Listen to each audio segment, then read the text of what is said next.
Hello everyone, welcome back my channel. आप सभी लोगों का स्वागत है मेरे चैनल पर। आज हम अपनी स्टोरी का माय मॉन्स्टर हस्बैंड का नेक्स्ट पार्ट लेकर आई हूँ। पार्ट 4 में स्टार्ट करती हूँ, पर उससे पहले प्लीज़ गाइस मेरे चैनल को लाइक, सब्सक्राइब और कमेंट आप ज़रूर करिएगा। तो हमने देखा था लास्ट पार्ट में कि विंग ना बीजिंग सिटी पहुंच चुका था। जब विंग बीजिंग सिटी पहुंचा और वो लोग जब उस सिटी में चल रहे थे, जो गाड़ी में बैठ कर के वो लोग चल रहे थे, तो वो सिटी को देख रहा था विंग, जो कि बहुत बड़ी और बहुत खूबसूरत सिटी थी। विंग अपनी मुँह खोल कर और आंखें खोल करके उस सिटी को देख रहा था, क्योंकि विंग ना आज से पहले कभी भी यीलिंग टाउन से कभी बाहर नहीं निकला और पहली बार वो इस सिटी में आया है। जो कि देख करके बहुत ज़्यादा खुश और एक्साइटेड था। उसने बोला, मोमो मोमो वो देखो ये क्या है, मोमो यहाँ देखो वो क्या है, वो कितना सुंदर है। इस तरीके से इशारे करते हुए उसे दिखा रहा था मोमो को। तो मोमो और विंग दोनों लोग बहुत ही खुश होकर के उस सिटी को देख रहे थे। तभी ना जो स्ट्रीट फूड वहाँ पर कुछ बन रहा था, तो मोमो को देख करके उसके खाने का मन हुआ। तो उसने अपनी माँ से कहा कि माँ, मुझे वो खाना है, देखो वो क्या बन रहा है। मुझे लगता है कुछ नई चीज़ है, मैंने आज से पहले नहीं खाई। तो उसकी माँ कहती है कि नहीं, कुछ भी नहीं, हमारे पास इतना पैसा नहीं है कि तुम यहाँ ये सब बेकार की चीज़ें खाओगे। देखो, मैं ना तुम लोगों के लिए ये खाना पैक करके लाई हूँ, तुम्हें यही खाना खाना है। तो मोमो का मुंह बन गया और बोलता है कि आपके पास पैसे तो कभी ही नहीं रहते, मुझे आप कुछ नहीं खाने देते। तो जो मोमो के पापा हैं वो बोलते हैं कि मोमो, अच्छा रुको, तुम्हें खाना है, मैं तुम्हारे लेकर आता हूँ। अपनी वाइफ से कहते हैं कि तुम हर बात के लिए ना मोमो को मना मत किया करो, एक ही तो बच्चा है हमारा। वो लोग वहाँ उसके चाचा वहाँ जाते हैं और स्ट्रीट फूड से वहाँ से जो फूड बन रहा था वो लेकर आए और उन्होंने मोमो को दिया। जब मोमो ने देखा तो कहता है ये क्या है। वो ना फ्राइड राइस थे जो कि बन रहे थे। तो कहते हैं मैंने नाम तो नहीं पूछा, पर तुम खाओ बेटा, शायद तुम्हें अच्छा लगे। तो मोमो ने उसे थोड़ा खाया और थोड़ा विंग को खिलाने लगा। तो उसकी जो माँ है उसने मोमो का हाथ पकड़ा और बोलती है कि बस ये क्या कर रहे हो, ये तुम्हारे लिए है, विंग को मत खिलाओ। तो मोमो कहता है लेकिन मैं क्यों ना खिलाऊं गगा को, गगा को भी तो पसंद है ना। तो विंग कहता है नहीं मोमो, तुम खाओ, मुझे नहीं खाना, मुझे भूख नहीं लगी। जब विंग ने देखा कि चाची नहीं चाहती कि वो खाए, तो फिर उसके पापा कहते हैं कि खाने दो ना, विंग को भी खाने दो, मोमो तुम खिलाओ। तो मोमो ने अपने हाथ से थोड़ा सा विंग को खिलाया, तो विंग ने खाया।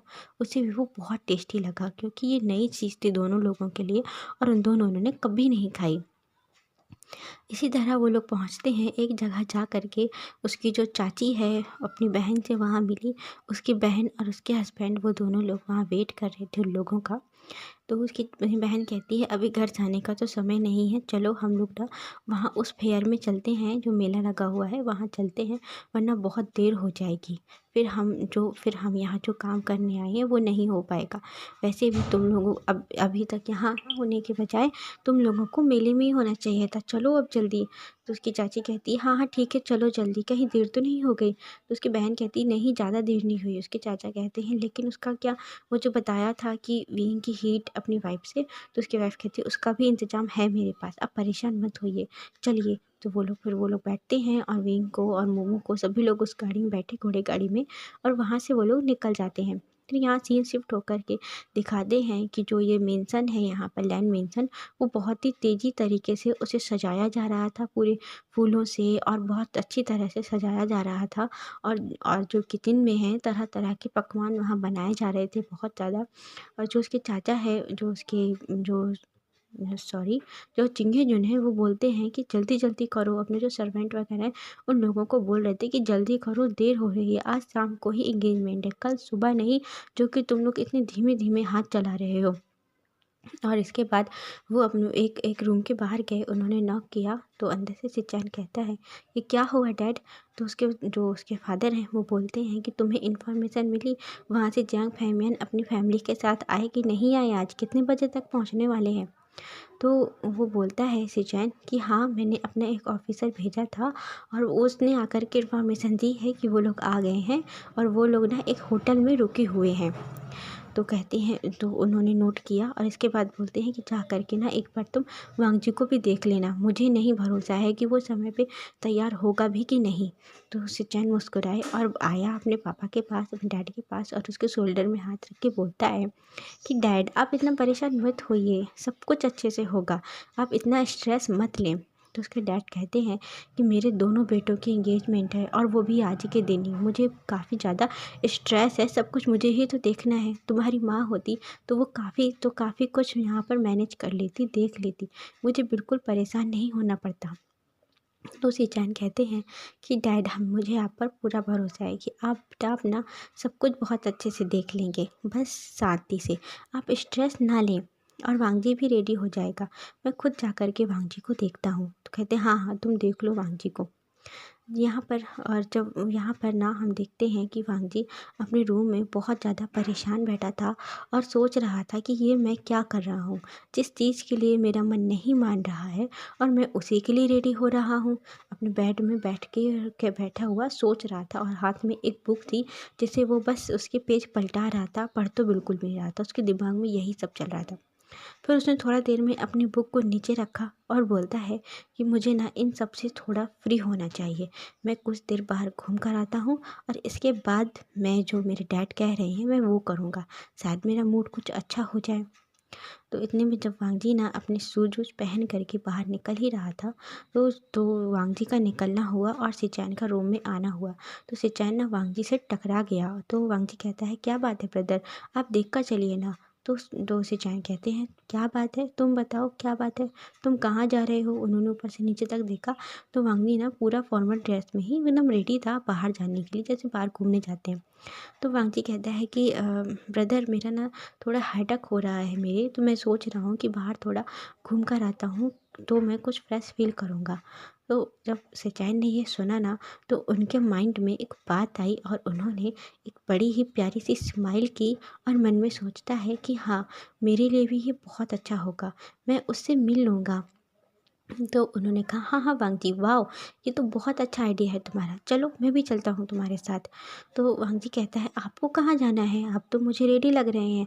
तो सिचैन कहते हैं कि नहीं नहीं मैं रेडी नहीं हूँ, तुम बस 2 मिनट रुको रुको, मैं अभी चेंज करके आता हूँ और इसके बाद हम लोग थोड़ा घूम कर आते हैं, वैसे भी इंगेजमेंट तो शाम को है ना, अभी से क्या इतना परेशान होना। तो वांग जी कहता हाँ गा आप बिल्कुल ठीक कह रहे हैं, ठीक है आप जा कर के जल्दी से रेडी हो कर के आइए, मैं आपका बाहर जीप में इंतज़ार कर रहा हूँ। तो सिचैन ने नोट किया और वो वहाँ से बड़ी तेज़ी के साथ अपने रूम में चले गए। और वांग जी बाहर आया, रूम सीढ़ी से नीचे आया और अपने बाहर की तरफ जाने लगा। तो चिंगी चुन्ना जो वहीं नीचे हॉल में ही सबको सबको बता रहे थे कि क्या काम कैसे करना है, उन्होंने देखा कि वांग जी किसी भी तरह का रेडी नहीं दिख रहा है, कहीं जा रहा है। तो उन्होंने बोला वांग जी, तो वांग जी ने मुड़ कर के देखा अपने डैड को, कहता क्या बात है। तो कहते हैं, तो उसके डैड कहते तुम कहीं जा रहे हो, प्लीज़ वांग जी आज तुम हॉस्पिटल मत जाना, उन्होंने रिक्वेस्ट करते हुए बोला। तो वांग जी कहता है नो डैड मैं हॉस्पिटल नहीं जा रहा हूँ, मेरा थोड़ा हेडेक हो रहा है, तो मैं और गागा कुछ देर के लिए बाहर जा रहे हैं। दो कहते हाँ ठीक है, पर तुम समय से वापस आ जाना। तो उसकी जो वांग जी ने नोट किया और वो बाहर जाकर जीप में बैठ गया। जैसे अब जाने वांग जी जीप में बैठा ना, थोड़ा देर में ही इसमें सिचैन भागते हुए आते हैं और बोलते हैं कि वांग जी चलो अच्छा चलते हैं, जल्दी चलते हैं। तो वांग जी कहता है कि आप तो मुझसे भी ज़्यादा एक्साइटेड दिख रहे हैं गगा, क्या बात है, आप कहाँ जा रहे हैं। उसने थोड़ा उससे पूछा। तो टीजिंग वाइज में उसने पूछा, टीजिंग तरीके से।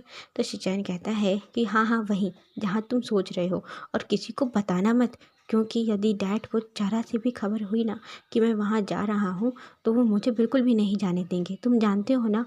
तो वांग जी कहता है हाँ हाँ ठीक है, पर इसके लिए ना मुझे कुछ आपको देना पड़ेगा, मैं इस तरह आपकी मदद नहीं करूँगा। तो सिचैन कहते हैं अच्छा मुझे लगता है तुमने यूएस में जाकर के काफ़ी बिगड़ गए हो वांग जी, अच्छा ठीक है तुम्हें जो चाहिए मैं तुम्हें दूंगा, अब चलो जल्दी। तो वांग जी ने फिर कार स्टार्ट की और फिर वो लोग वहाँ से निकल गए। वो लोग जाते हुए पहुँचते हैं एक होटल के बाहर। तो जो छोटा ही होटल था, कुछ खास ज़्यादा बड़ा नहीं था, तो छोटा था। तो जो वांग जी कह तो सिचैन ना उतरा नीचे और कहता है चलो वांग जी। वांग जी कहता है मेरा यहाँ का क्या काम, आप जाइए, मैं और थोड़ा आगे घूम कर आता हूँ, इसके बाद फिर हम लोग साथ में ही चलेंगे। तो सिचैन ने कहा कि टाइम से आ जाना, देर मत करना, और यदि तुमने लेट किया तो मैं तो चला जाऊँगा, क्योंकि मुझे तो एंगेजमेंट करनी ही करनी है। उसके उसे तो डैड माने हैं। तो वांगजी ने स्माइल की और कहता है, हाँ हाँ ओके, आप परेशान मत होइए, मैं टाइम से ही आ जाऊँगा और आप जा कर के मिल लीजिए। तो उसके बाद वांगजी वहाँ से अपनी कार लेकर के चला गया और सिचैन ने अपने फेस में मास्क लगाया और मास्क लगा करके वो होटल के अंदर आया। वहाँ एंट्री की। मैनेजर से उसने पूछा कि जैंग फैमियान के जो वो लोग रुके हुए हैं वो कहाँ रुके हुए हैं। तो उसने बताया कि वो लोग इस फ्लोर पे रुके हैं। तो वो ऊपर गए, वहाँ जाकर के सीढ़ी से पहुँचे और उसने अब वो देख रहा था कि ये जियांग चैंग का रूम कहाँ है। ये मन में सोच रहा था और सारे रूम्स को ना धीरे धीरे देख रहा था। जो एक रूम में, जब पहला रूम उसने देखा तो उसमें ना मैडम यू और याली दोनों बैठी हुई बातें कर रही थी। तो सिचैन जल्दी से वहाँ से हट गई कि कहीं ये मुझे देख ना ले। फिर वो आगे बढ़ा और उसने एक और रूम को, थोड़ा सा खुला हुआ था रूम, आधा बंद था, उसने थोड़ा सा खोल करके देखा तो वहाँ ना उसमें कोई नहीं था उस रूम में। तो फिर सिचैन कहता है कि कहीं यहाँ तो नहीं। तो जो अंदर जा कर के उस अंदर जाने के लिए कदम रखा ही ना रूम में, तो उससे ना एक आवाज़ सुनाई देती है।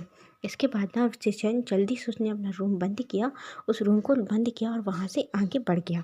आगे बढ़ते हुए ना सिचैन ने अपने हाथ में हाथ रखा और एक गहरी सांस ली और बोलता है कि थैंक गॉड, यदि अंकल ने देख लिया होता तो न जाने क्या होता। अब सिचैन कहता है कि मैं कैसे ढूंढूं, बस अब यही एक रूम बचा है। फिर उस सिचैन ने उस रूम को हल्का सा खोला तो उसे ना सामने बेड नज़र आया और बेड पे ढेर सारे कपड़े बिखरे पड़े हुए थे, बहुत सारे। और वहाँ ना एक मैन था, वो बहुत ज़्यादा गुस्सा करते हुए, बड़बड़ाते हुए एक बॉय बोल रहा था कि मैं इसमें से क्या पहनूं, सीजे भी ना बता नहीं सकती कि मैं क्या पहनूं, मुझे तो कुछ समझ में नहीं आ रहा है। मेरे लिए ये सब पसंद किया है पर मुझे नहीं लगता कि मैं इसमें अच्छा दिखूँगा। जब सिचैन ने ये सुना और वो आवाज़ सुनी ना तो वो बहुत खुश हुए और उन्होंने बिल्कुल धीरे से डोर को ओपन किया और उसने देखा तो वो जो बॉय था वो उल्टे साइड देख रहा था, मतलब सिचैन की तरफ उसकी बैक थी और वो सामने देख रहा था। एक कपड़े को अपनी बॉडी में रख करके मिरर पे देख रहा था कि वो कैसा लग रहा है, अपने ऊपर रखते हुए चेक कर रहा था। कहता है नो, ये भी अच्छा नहीं लग रहा। उसने उसको फेंका तेज़ी से। तो वो क्लॉथ ना सिचैन के मुंह पे आकर के सीधे लगा। सिचैन ने उसे हटाया और कहता है, उसके पीछे पीछे से जाते हुए बोलता है, एक उसने क्लॉथ उठाया, देखा पर्पल कलर का। कहता है कि ये ना आप इसे पहनिए, आप इसमें बहुत अच्छे लगेंगे। जब उस मैन ने वो आवाज़ सुनी, उस बॉय ने पीछे मुड़ कर के देखा, वो तेज़ी से चिल्लाने ही वाला था। तो सिचैन ने जल्दी से उसके मुंह पे अपना हाथ रखा और बोलता है, श्श, डोंट वॉइस, शोर मत करो, यदि किसी ने सुन लिया तो। तो इसके बाद चैंग अपने इशारा किया कि हाथ हटाओ। तो उसने मुंह से हाथ हटाया और बोलता है कि तुम यहाँ कैसे। सिचैन जल्दी से गए, उन्होंने रूम को पहले बंद किया और बोलता है कि बस करो, शोर मत करो, पता है मैं यहाँ कितनी मुश्किल से आया हूँ। तो चैंग कहता है, लेकिन तुम यहाँ आए ही क्यों, और पता है आज ही हमारी इंगेजमेंट है और तुम्हें यहाँ किसी ने देख लिया ना सिचैन, तो मालूम है हमारी इंगेजमेंट ही कैंसिल करा देंगे।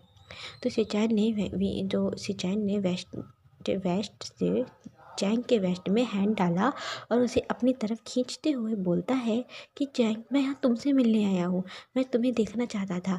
आखिरकार कितना लंबा समय हो गया है, मैंने तुम्हें देखा नहीं, और उससे फ़ोन में बात करने से मेरा तो मन नहीं भरता, और फिर वो फ़ोन भी मालूम है बीच हॉल में रखा है, मैं ज़्यादा कुछ बातचीत भी नहीं कर पाता। इतना बोलते हुए उसने अपनी एक फिंगर को चैंग के फोरहेड पे रखा और उसके हेयर को ईयर के पीछे करते हुए बोलता है कि मैंने तुम्हें बहुत ज़्यादा मिस किया चैंग, बहुत ही ज़्यादा। तो चैंग ने भी अपनी अपनी दोनों बाहें उसके गले में डाली सिचैन के और कहता है कि मैंने भी तुम्हें बहुत मिस किया सिचैन, बस अब कुछ और समय बाकी है, इसके बाद हमारी इंगेजमेंट हो जाएगी। तो सिचैन हटा, उससे दूर हटा और जा कर के बेड में बैठते हुए बोलता है कि सिर्फ इंगेजमेंट ही होगी ना, वेडिंग तो नहीं। तो चैंग ना उसके पास आया और बोलता है कि हाँ हाँ, वेडिंग भी होगी बहुत जल्द, इसके बाद इंगेजमेंट के बाद तुम फिर वहाँ आना ना गुसू। तो जो सिचैन ने मुंह बनाते हुए बोला कि टाइम कहाँ रहता है, इतना ज़्यादा वर्क है ना मेरे पास कि टाइम ही नहीं है कहीं आने का। और चैंग, मैं तुम्हारे लिए कुछ लाया हूँ। उसने अपने पॉकेट से एक बॉक्स निकाला और बोलता है ये तुम्हारे लिए। तो चैंग कहता है इसमें क्या है, तो ओपन करो। तो चैंग ने उसे ओपन किया। उसमें ना बहुत ही ब्यूटीफुल सा ब्रॉच था जो कि बहुत खूबसूरत बना हुआ था, थोड़ा डायमंड और उसमें कुछ कुंदन लगे हुए थे, बहुत ही खूबसूरत था। चैंग कहता है ये तो बहुत महंगा है, मैं इतना महंगा नहीं ले सकता। तो शिचैन ने चैंग का हाथ पकड़ के उसे अपनी लैग में बिठाया और बोलता है कि अब से तुम मेरे हो और मेरी हर चीज़ तुम्हारी है, तो ये मत कहना कि ये मैं नहीं ले सकता। तुमने पूरा मुझे ही ले लिया है, तुम क्या एक छोटा सा गिफ्ट नहीं ले सकते। तो जो चैंग ने शिचैन को देखा और कहता है ओह, इतनी रोमांटिक बातें कहाँ से सीखी। तो शिचैन कहते हैं तुम्हें देखते ही ना ऑटोमेटिक ही आ जाती हैं। इतना बोल के वो चैंग के नेक में अपनी नोज रब करने लगते हैं और छोटी छोटी सी किसेस करने लगते हैं, जिससे ना चैंग को हंसी आ जाती है। और ये दोनों यहाँ इसी तरह मस्ती कर रहे थे, तभी डोर पे नॉक होता है। तो जो शिचैन इतना डर गए नॉक सुन के, वो जल्दी से खड़े हुए स्पीड से, और चैंग जब वो खड़े हुए हैं तो चैंग उसकी लेग में था। तो चैंग फटाक से नीचे गिरा, जिससे उसे पेन होने लगा, उसको बम पे लगा। तो बोलता है शिचैन को मारते उसकी लेग में, शिचैन तुम्हें ध्यान देना चाहिए ना। शिचैन ने जल्दी से हाथ से उसे पकड़ा, उसे खड़ा किया शिचैन को, वो चैंग को खड़ा किया और बोलता है मैं कहाँ जाऊँ, ये कौन आया होगा इस वक्त, कहीं तुम्हारी माँ तो नहीं आई, तुम्हारे पापा तो नहीं आए। तो चैंग कहता मुझे क्या पता कौन है। तभी ना आवाज़ आती है, यानली कहती है कि चैंग कि तुमने डोर क्यों बंद करके रखा है, डोर खोलो ना। तो कहता ओ गॉड, ये तो तुम्हारी बहन है। शिचैन मैं कहाँ जाऊँ। तो चैंग ने जल्दी से शिचैन का हाथ पकड़ा और उसे नीचे झुकाया और कहता है तुम ना इस बेड के नीचे चले जाओ। कहता है क्या, मैं इतना बड़ा बेड में कैसे छुपूंगा, ठीक जाओ ना। चैंग कहता है जाओ ना, तुम बेड के नीचे जाओ, यहाँ से जो गो। जल्दी से उसे बेड के अंदर डाला और फिर अपने कपड़े पर ठीक ठाक करके तुरंत वो आया और उसने डोर ओपन किया। कहता है सीजे। तो यानली कहती है क्या बात है चैंग, तुमने ऐसे दिन में इस वक्त डोर क्यों बंद करके रखा है। कहता है वो ना मैं चेंज कर रहा था, चेंज करके कपड़े देख रहा था ना, इसीलिए। और शिचैन बेड के नीचे थे, लेटे हुए थे पूरे, और देख रहे थे कि ये यानली कब जाएगी, मैं यहाँ से कब निकलूँ।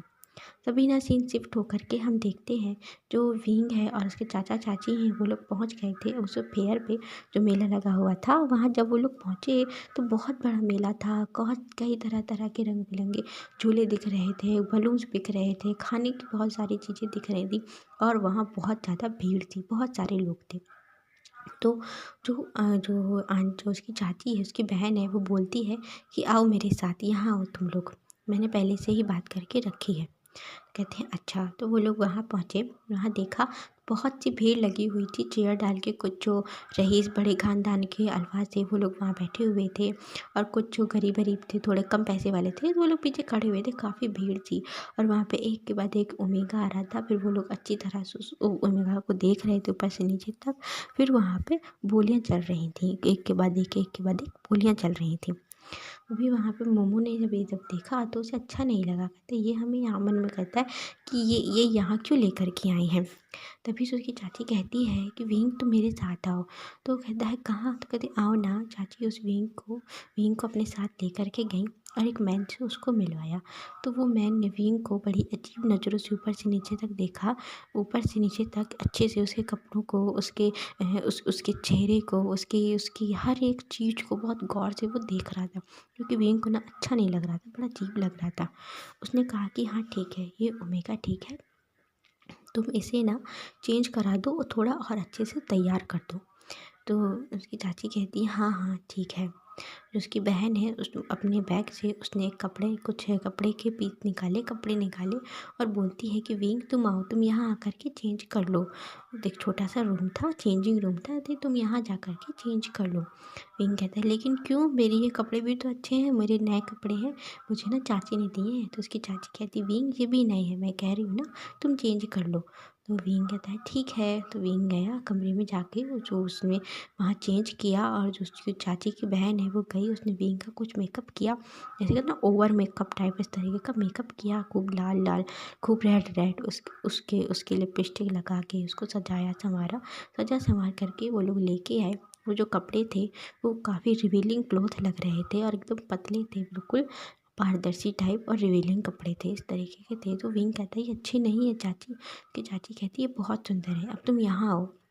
वो जो मैन है कहता है मेरे साथ आओ। वो मैन वहाँ लेकर गया और एक ओमेगा के बाद फिर विंग को वहाँ खड़ा किया गया बीच में। और विंग को जब वहाँ खड़ा था तो सब लोग विंग को देख रहे थे, विंग को बड़ी ही अजीब नज़रों से देख रहे थे कि ये कितना सुंदर है। कोई कहता है कि बहुत छोटा है, दुबला पतला है। तो सबसे पहली बोली आई उसकी 5,000 युआन की। इसके बाद फिर उसने बोला 5,000 एक कोई और है, ये एक सुंदर सा खूबसूरत सा ओमेगा है, ये 14 साल का है और ये एक ओमेगा है और अभी तक इसकी सिर्फ पहली ही हीट आई है, ऐसा बोल रहा था। तो विंग को ना फिर अजीब सा लगने लगा, क्योंकि वो बहुत उसकी बॉडी में एकदम से बदलाव चेंज हुए। उसकी बॉडी वीक फील हो रही थी, सर उसका पूरा घूम रहा था, बहुत ज़्यादा घूम रहा था। तो विंग ने अपने सर में हाथ रखा और अपने आँखें उसकी बंद होने लगी। तो वो जो चाची है, जब विंग को दूर से वो देख रही थी, विंग की बॉडी में चेंजेस देख रहे थे, तो उसने देखा और चाचा की तरफ। तो उसके चाचा कहते हैं क्या बात है, विंग की तबीयत बीच में ख़राब हो जाएगी तो सब गड़बड़ हो जाएगा। तो उन्होंने उसके कान में कुछ बताया चाचा को। वो बोलती है कि मैंने ना विंग को जो अभी पानी दिया था बोतल में पीने के लिए, उसमें मैंने दवा मिलाई थी जिससे कि विंग की हीट आ जाएगी। और जब विंग की हीट आ जाएगी तो यहाँ के जो ओमेगाज हैं, जो यहाँ के जो अल्फाज हैं, वो विंग को आसानी से मार्क कर पाएंगे। इसलिए तो मैंने विंग को वो पानी दिया था पीने के लिए। चाचा कहते हैं गुड, तुमने बहुत अच्छा किया। तभी फिर अगली बोली आती है 15,000 युआन की। तो वो लोग बहुत ज़्यादा खुश हुए और 15,000 बहुत बड़ी रकम थी। वो जो अल्फ़ा था जिसने लगाया था, वो विंग से डबल उम्र का था, डबल उम्र का। और उसने बोली लगाई थी 15,000 युआन की। उसे फिर वो जो विंग है उसे एक्सेप्ट उसे दे दिया जाता है कि हाँ ठीक है, आज से ये अल्फ़ा, ये जो ओमेगा है, ये अब इसका हुआ, इसने इसे 15,000 युआन में इसे लिया है। अच्छा गाइस, आज के लिए बस इतना ही। बाय।